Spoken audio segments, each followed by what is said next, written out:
इस वीडियो में हम लोग स्टार्ट करने वाले हैं क्लास 10 मैथमेटिक्स का chapter 9 some applications of trigonometry. Exercise को सॉल्व करने से पहले हम लोग कुछ पॉइंट को जानेंगे। तो चलिए सबसे पहले स्टार्ट करते हैं। पहला है एंगल ऑफ एलिवेशन। क्या है कि if an observer is at O and point P is the object under consideration, then the line OP is the line of sight. पर देखिए कोई व्यक्ति ये पॉइंट ओ पर खड़ा है जो ऊपर की तरफ देख रहा है पॉइंट पी की तरफ, तो यहाँ पर लाइन ऑफ साइट जो होगा ये हो जाएगा ये लाइन ओपी। आगे बोल रहा है the angle between the line of site and horizontal line is the angle of elevation. तो यहाँ पर जो ग्राउंड के बीच में, ग्राउंड और लाइन ऑफ साइट यानी कि ग्राउंड को हॉरिजॉन्टल लाइन ओ एक और लाइन ऑफ साइट ओपी के बीच में जो एंगल बनेगा उसी को बोलते हैं angle of elevation. Angle of elevation हमेशा हॉरिजॉन्टल लाइन के ऊपर की ओर बनता है यानी कि ऊपर की तरफ। दूसरा है angle of depression. If an observer is at point P, the object under consideration is O, then angle BPO is angle of depression. अगर कोई व्यक्ति पॉइंट पी पर खड़े होकर के यहाँ नीचे की तरफ देख रहा है, किसी ऊंचे स्थान पर खड़े होकर, किसी ऊंचे बिल्डिंग पर खड़े होकर के या किसी भी ऊंचे स्थान से वो नीचे की तरफ देखता है, तो यहाँ पर जो एंगल बनेगा वो होता है angle of depression. Horizontal line और लाइन ऑफ साइट के बीच में यहाँ एंगल बन रहा है, लेकिन एंगल ऑफ डिप्रेशन हमेशा हॉरिजॉन्टल लाइन के नीचे की तरफ बनता है और angle of elevation horizontal line के ऊपर की ओर। चलिए एक्सरसाइज को स्टार्ट करते हैं। एक्सरसाइज 9.1 का फर्स्ट क्वेश्चन है। इसमें दिया गया है a circus artist is climbing a 20 metre long rope which is tightly stretched and tied from the top of a vertical pole to the ground. यानी कि एक सर्कस आर्टिस्ट जो कि एक 20 मीटर लंबी रस्सी पर वो चढ़ रहा है और वह रस्सी का एक छोर जो है वो एक वर्टिकल पोल यानी कि यहाँ पर दिया गया ए बी, यह है पोल, इस पर बंधा हुआ है, और दूसरा छोर जो है इसका दूसरा साइड वो ग्राउंड पर बंधा हुआ है पॉइंट सी पर। और find the height of the pole if the angle made by the rope with the ground level is 30 degree. तो हमें पोल की हाइट यानी कि ए बी की हाइट निकालनी है अगर रस्सी जो है रोप ग्राउंड के साथ 30 डिग्री का एंगल बना रहा है। यहाँ पर देखिए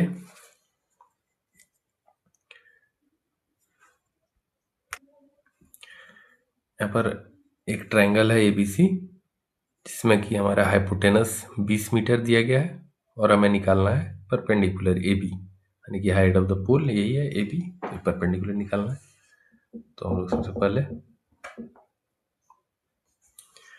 हाइपोटेनस दिया गया है और हमें निकालना है परपेंडिकुलर, तो साइन थीटा लेते हैं हम लोग और फार्मूला जानते हैं साइन थीटा इक्वल टू होता है परपेंडिकुलर अपॉन हाइपोटेनस, यानी कि यहाँ पर है साइन 30 डिग्री और यहाँ पर इस 30 डिग्री इस एंगल के लिए परपेंडिकुलर हो जाएगा ए बी और इसका हाइपोटेनस हो जाएगा ए सी।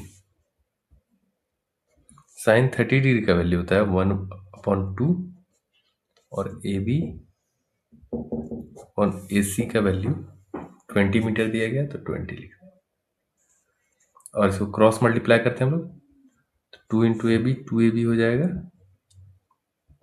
इक्वल टू 20 इंटू 1 यानी कि 20 और ए बी इक्वल टू हो जाएगा 20/2 यानी कि कैंसिल हो जाए तो 10 बार में कट जाएगा 2 से, यानी कि A B equal to 10 metre यानी कि हाइट ऑफ द पोल निकल गया है होगा 10 मीटर। नेक्स्ट क्वेश्चन जो दिया गया है यहाँ पर a tree breaks due to storm and the broken part bends so that the top of the tree touches the ground making an angle 30 degree with it।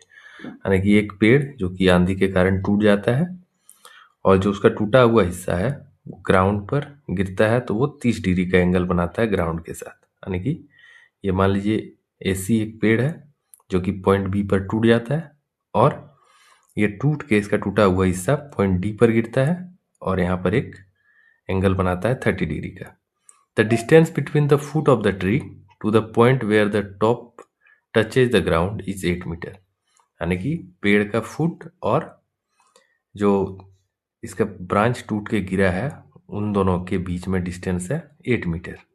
Find the height of the tree. तो हमें पेड़ की height निकालनी है tree की।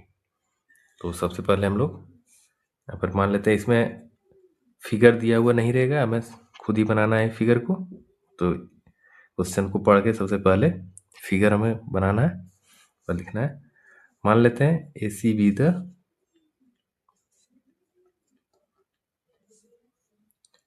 Height of the tree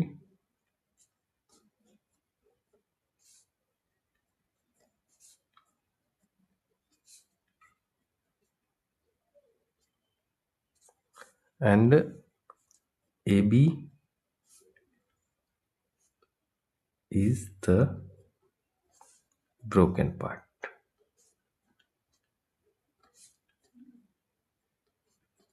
यानी कि AC जो है वो पेड़ की हाइट है और AB उसका टूटा हुआ हिस्सा है जहाँ से ये टूट के ग्राउंड पर गिरा है। तो यहाँ पर सबसे पहले देखिए एक ट्रायंगल है हमारे पास, right angle triangle, angle BCD। इसमें बेस दिया गया है, हमको सबसे पहले हाइपोटेनस निकालना है इसका। तो इसके लिए हम लोग यूज करेंगे कॉस थीटा का। कॉस थीटा इक्वल टू होता है बेस अपॉन हाइपोटेनस। तो यहाँ पर इस एंगल डी के लिए बेस हो जाएगा CD यानी कि cos 30 degree equal to base हो जाएगा CD और हाइपोटेनस उसका हो जाएगा BD। कॉस 30 डिग्री का वैल्यू होता है √3/2 और CD क्या दिया गया यहाँ पर 8 मीटर, तो यहाँ लिख देंगे 8 और BD को ऐसे ही रहने देते।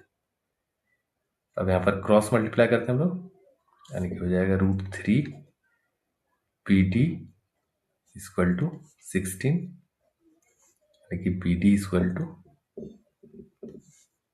16 अपॉन √3 मीटर। ये हमारे पास निकल चुका है हाइपोटेनस, ये है 16 अपॉन √3 मीटर परपेंडिकुलर। तो इसके लिए हम लोग टेन थीटा का यूज करेंगे। टेन थीटा इक्वल टू होता है परपेंडिकुलर अपॉन बेस। तो टेन 30 डिग्री इक्वल टू हो जाएगा, यहाँ पर 30 डिग्री दिया गया है, इक्वल टू परपेंडिकुलर हो जाएगा BC और बेस हो जाएगा CD। टेन 30 डिग्री का वैल्यू होता है 1/√3 और BC को ऐसे ही रहने देते हैं, BC यही निकालना है और CD के जगह पर हम लोग लिख देंगे 8। यहाँ भी क्रॉस मल्टीप्लाई करेंगे हम लोग, यानी कि हो जाएगा √3 BC equal to 8, BC equal to 8/√3 metre. अब नेक्स्ट टर्म है हमारे पास, ये निकल चुका है इसका 8/√3 मीटर और ये हमारा हाइपोटेनस निकला 16/√3 मीटर।